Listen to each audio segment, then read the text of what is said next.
नमस्कार मित्रों, मैं हूं आपका होस्ट और दोस्त आनंद गोपाल सिंह। आज का वीडियो मेरा बहुत सारे मुद्दों पर चर्चा करने के लिए बनाया गया है, पर टॉपिक वाइज 2-4 और वीडियो डालूंगा, ज़्यादा लंबा नहीं करूंगा वीडियो। इस वीडियो में मैं मेनली हमारे परम आदरणीय बिहार के कद्दावर और सबसे ईमानदार नेता की बात करने के लिए आया हूँ, लालू प्रसाद यादव जी। बीमार चल रहे हैं अभी। कोर्ट में जाने के डर से, कोर्ट जाएंगे तो सज़ा हो जाएगी ना उनको, कोर्ट जाने के डर से बीमार होने का नाटक कर रहे हैं और वकील से और मेडिकल के जो एक्सपर्ट लोग हैं उनसे झूठा मेडिकल सर्टिफिकेट बना के पेश करते रहते हैं, कानून की नज़रों में धूल झोंकते रहते हैं और जेल से बचने के लिए मेडिकल का बहाना, मेडिकल लीव और विदेशों में मज़े ले रहे हैं। अलग अलग जगहों पर आनंद ले रहे हैं लोअर और टी शर्ट पहन के, और इस बुढ़ापे में भी जवानी का आनंद ले रहे हैं। बीच के किनारे ताज़ी हवा में ताज़ा नारियल का जूस पी रहे हैं।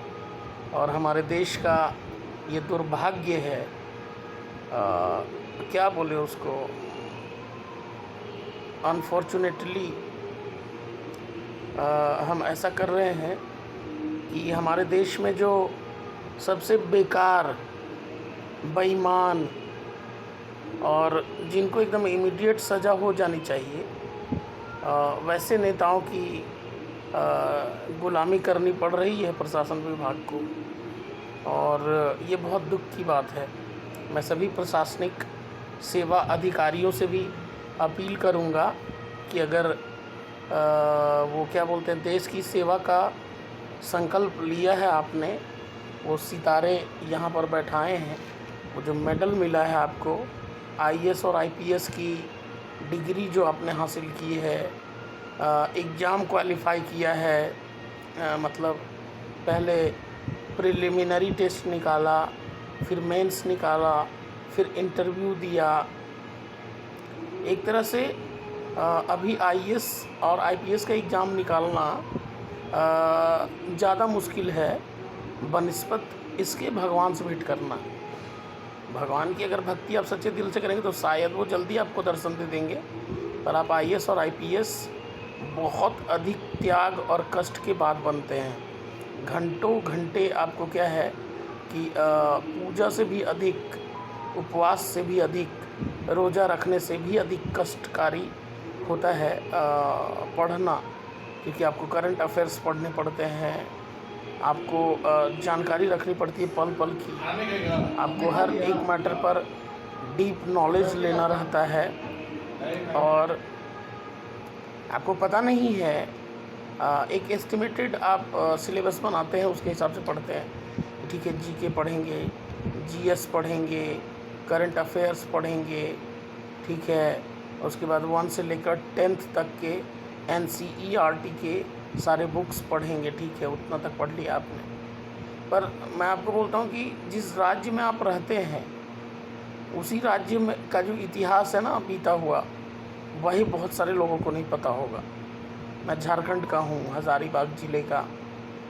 मैं आपको अगर पूछूं डायरेक्टली, अचानक बहुत सारे लोगों को कि फूलो जानो कौन थी, फूलो जानो बहुत सारे लोग नहीं बता पाएंगे। शायद हमको लगता है कि majority of the people do not know actually who was फूलो जानो। उनका जन्म कब हुआ, झारखंड को या देश को आज़ाद कराने के लिए, जैसे बिरसा मुंडा जी ने योगदान दिया था, उसी तरह से फूलो जानो ने भी दिया था। उनका जन्म कब हुआ, उनके माता पिता का क्या नाम था, आखिर वो क्या की थी देश के लिए कि उनका नाम अमर हो गया और उनकी मूर्ति लगाई गई है जगह जगह आदिवासी बहुल इलाकों में, नहीं पता। इस तरह के एकदम डीप नॉलेज आपको लेने पड़ते हैं।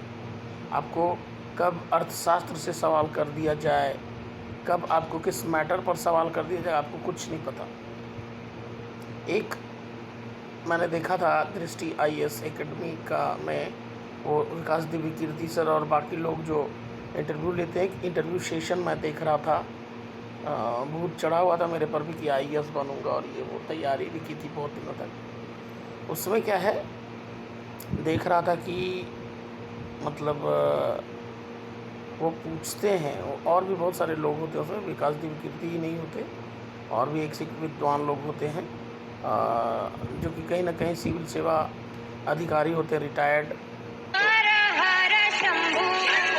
तो उनमें क्या है कि नॉलेज बहुत होता है। उनसे पूछा गया ना, एक लेडी थी जो कि पहले से किसी सरकारी विभाग में अच्छे पद पर थी, पर वो IAS का एग्ज़ाम देने के लिए IAS बनना चाहती थी। वो प्रीलिम्स भी टॉपेस्ट मार्क्स के साथ, टॉपर मार्क्स के साथ क्वालिफाई की थी, मेंस भी की थी, इंटरव्यू में बैठी थी। उनसे पूछा गया कि मान लीजिए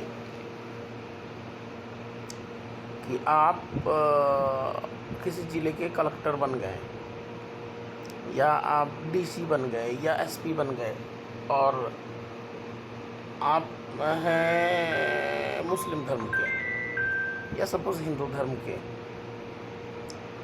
और कहीं गए हैं आप, आपको शांति व्यवस्था बहाल करने की जिम्मेवारी दी गई है किसी पर्व पे, रामनवमी पे या ईद पे, मुहर्रम पे, किसी एक पर्टिकुलर फेस्टिवल पे आप गए हैं, पूरी व्यवस्था आपको संभालनी है, आपके हाथ में है, एक इशारे से जो है पूरी फ़ौज खड़ी हो सकती है, और स्पेशल बटालियन जो होता है फोर्स, वो भी तैनात है, बस आपके एक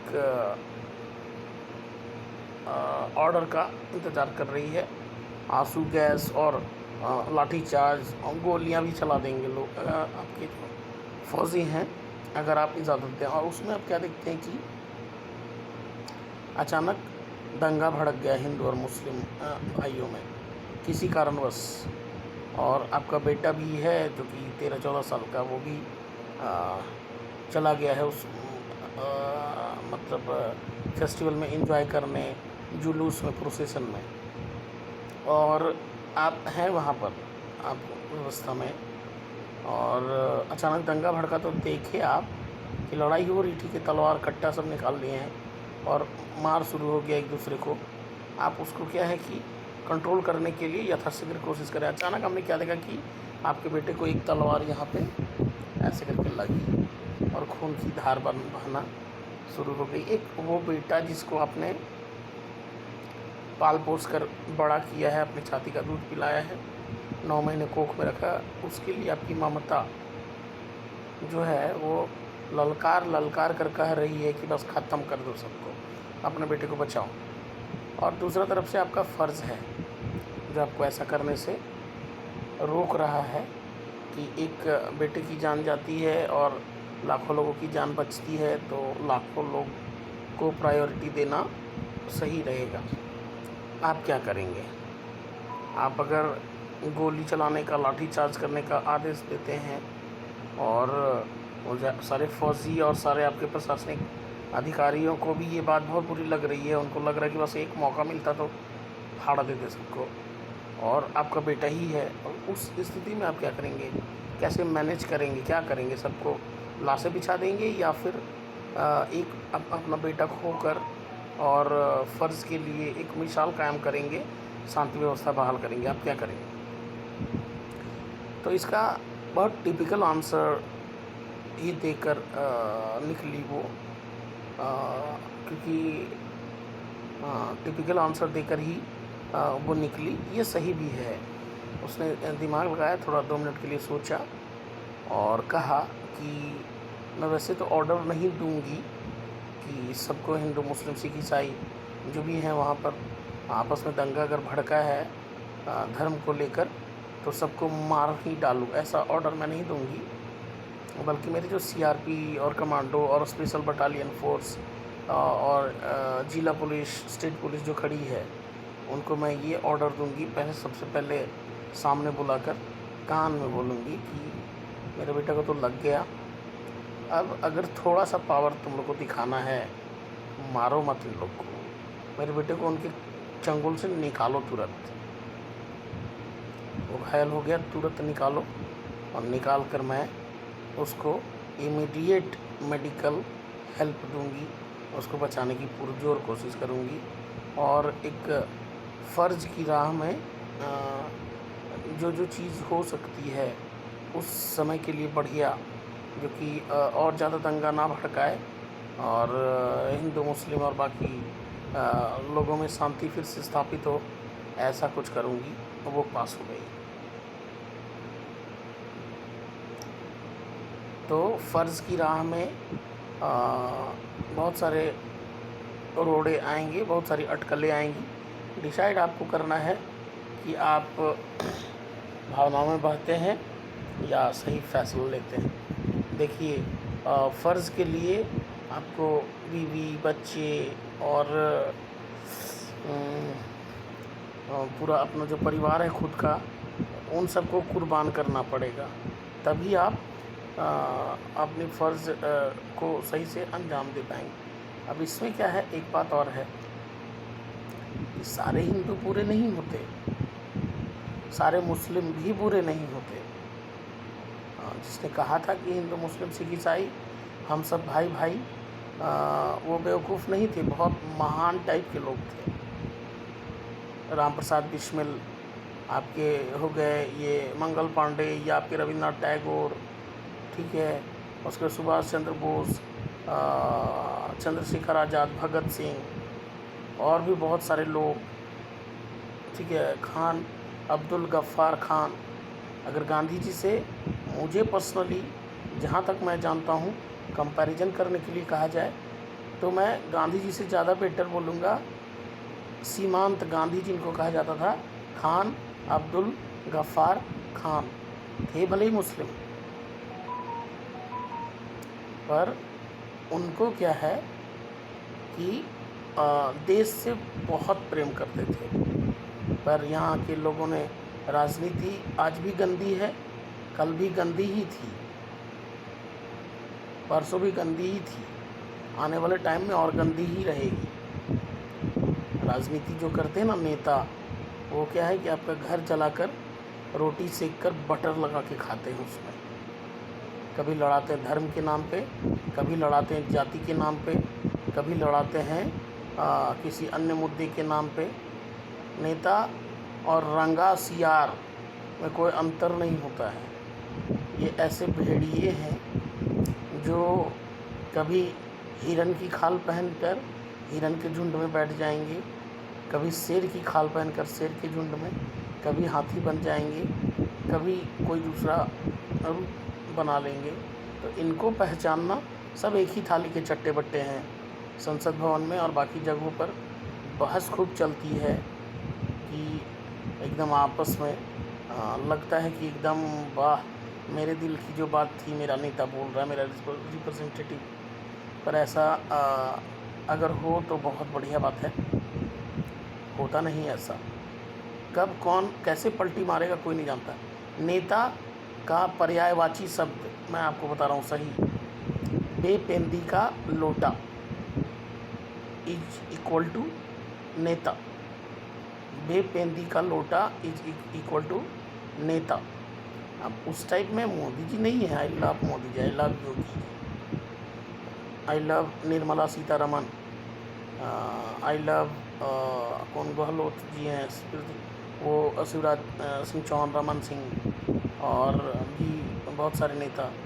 यहाँ तक कि उल्टा पुल्टा बयानबाजी करते रहते अरविंद केजरीवाल, पर दिल्ली के लिए तो बढ़िया किया उन्होंने, बस फ्री कर दिया और बहुत सारी चीज़ें।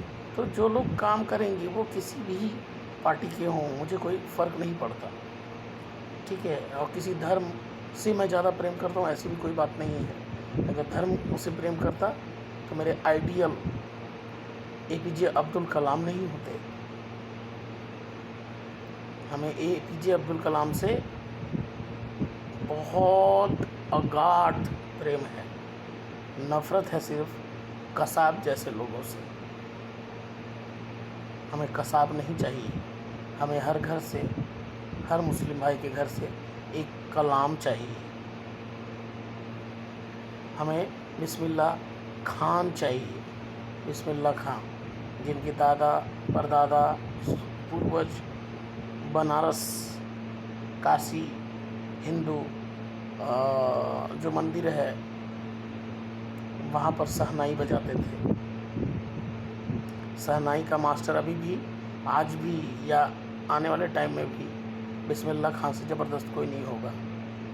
पर वो बनारस के मंदिर, विश्वनाथ मंदिर में शहनाई बजाते थे। ठीक है, आप जिस भी धर्म के हों, नफ़रत खूब फैलाई, मुझे नहीं फ़र्क पड़ता, पर जो सुप्रीम पावर है जो चला रही है पूरी संसार को चला रहे हैं, उनको तो भला बुरा मत बोलिए आप। अब किसी हिंदू से नफ़रत करिए, उसका पर्सनल किरदार ख़राब है, उसके बारे में भला बुरा करिए। मुझे ओवैसी जी नहीं पसंद, बिल्कुल नहीं पसंद, नफ़रत है मुझे उनसे। क्यों नफ़रत है? उनको मुस्लिम भाई सारे शेर समझते, मैं उनको शेर नहीं समझता। इसलिए नहीं समझता क्योंकि वो भड़काते हैं लोगों को भाषण देकर, तुम हमें ये करोगे, तुम हमें वो करोगे, हम बैठे रहेंगे क्या? वो कुछ नहीं करेंगे। वो मज़े से डिबेट में जाकर सुब्रमण्यम स्वामी के साथ और मज़े से कॉफ़ी पिएंगे, भचर भचर करके आ जाएंगे, बक बक करके। लड़के कौन मरेगा? हिंदू भाई और मुस्लिम। क्यों भाई? मैं मेहनत करता हूँ, अपना चूल्हा जलाता हूँ, मुस्लिम भाई सारे मेहनत करते हैं, अपना चूल्हा जलाते हैं। लड़ाई किस बात की है? एक आइडियोलॉजी की लड़ाई है, एक छोटी सी लड़ाई है। वो मैंडेटरी भी नहीं है किसी के लिए, ज़रूरी नहीं कि वो काम करेंगे ही करेंगे, ऐसा कहीं लिखा है, ऐसा कुछ नहीं। वो आपका खुद का चुनाव है। हाँ, नफ़रत भड़काना है तो आप ज़रूर करिए, जिहाद करते हैं आप। और मैं आपको बोलता हूँ कि मतलब अगर हिंदू धर्म हो, हिंदू धर्म भी क्या बताता है? औरतों की इज्जत करना, औरत को जो कि देवी का रूप होती है, उनको वो पूरे कपड़े पहनना, तन को ढकना। औरत की जो सबसे बड़ा आभूषण लज्जा होती है, और एक औरत में जितनी अधिक लज्जा होगी वो उतनी खूबसूरत कही जाएगी। आज उर्फ़ी जावेद और बाकी बकवास जो हीरोइन लोग हैं, अपने आप को बहुत खूबसूरत समझती हैं। एक साइड में सीता जी को खड़े करिए और इनको, आपको समझ में आ जाएगा कि सुंदरता जो होती है, झांसी की रानी को खड़ा करिए, लक्ष्मी जी को खड़ा करिए, सावित्री बाई फुल्ले को खड़ा, लता मंगेशकर को खड़ा करिए, या और कोई नाम जो मैं नहीं बता पा रहा हूँ, मुस्लिम ही होंगी।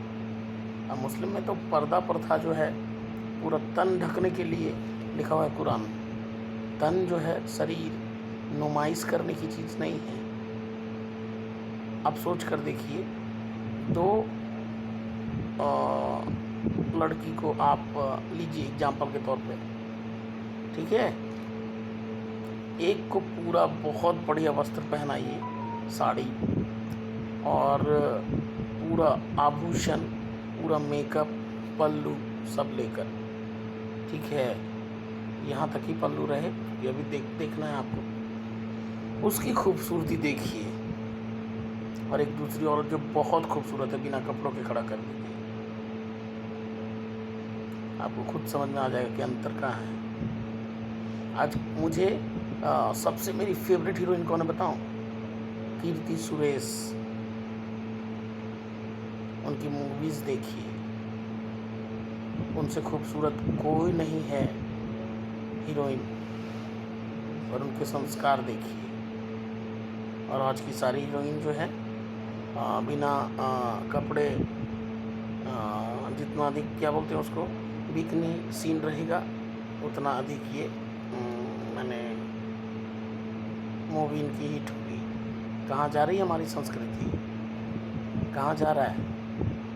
क्या भगवान राम इसीलिए धरती पर आए थे कि ये दिन हमको देखना पड़ेगा?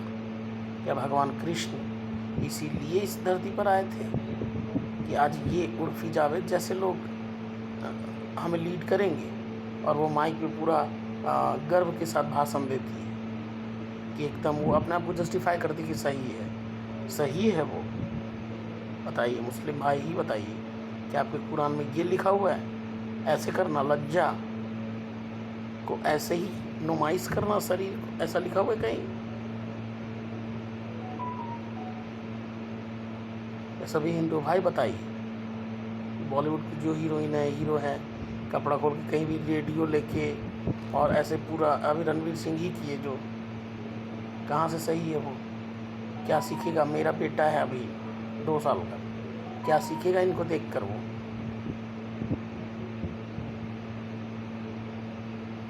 मेरे आदर्श राम हैं, कृष्ण, पैगंबर मोहम्मद हैं, भगवान बुद्ध हैं। भगवान बुद्ध 10वें अवतार हैं विष्णु के,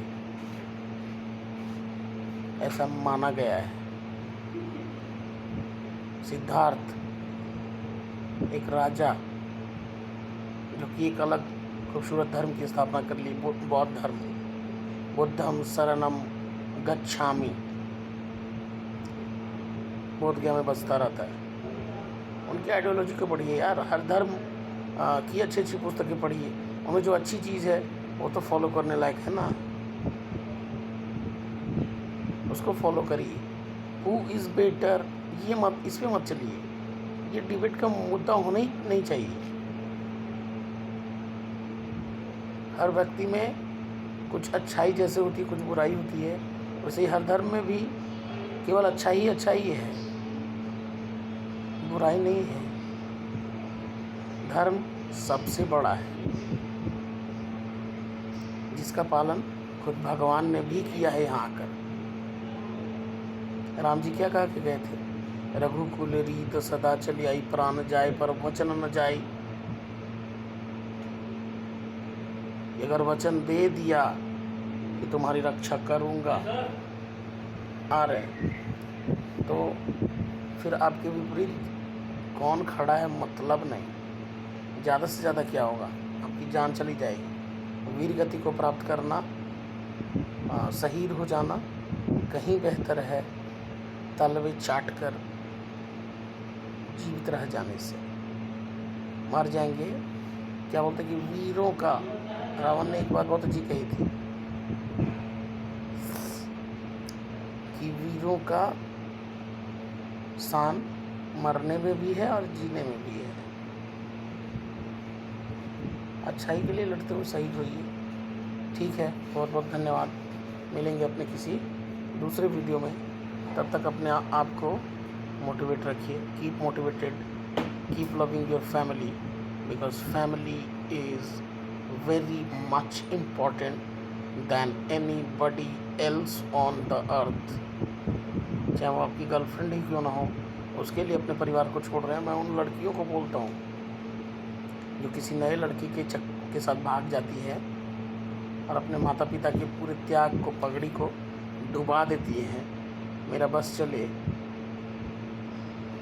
अगर बस चले तो वैसी सभी लड़कियों को आज और अभी फांसी पे चढ़ा दूँ।